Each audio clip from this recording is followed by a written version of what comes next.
Өнөөдөр нөгөө эдийн засаг нийгмийн баталгаа бий болоогүй, орчин бий болоогүй учраас бид бас шууд хуульд одоо эцэг их байх эрхийг наасан ч гэдэм ямар нэгэн тийм одоо бусад улс оронд хэрэгэлдэг тэр арга практикуудыг хэрэглэх боломж бол хараахан бүрдээгүй гэж харж байгаа.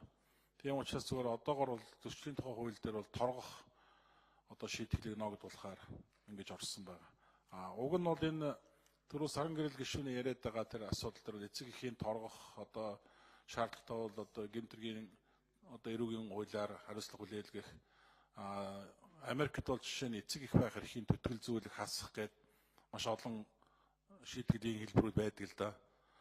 Тэгээ манай жишээ нь эцэг их байх эрхийг хаслаа гэж бодоход тэр эцэг их байх эрхийг хассан хүүхдийг хаана аваачих вэ? Яаж хүмүүжүүлэх вэ? Хин одоо тэр хүүхдийн хүмүүжил одоо орчинд анхаарах уу гэд маш олон асуудлууд үүсэх юм. Тэгэхээр энэ асуудлуудыг шийдэж дараагийн алхам ээлж дараатай нэрхцэн зохицуултуудыг хийхгүй болохгүй гэж ингэж ажил хэсгээр ярьсан.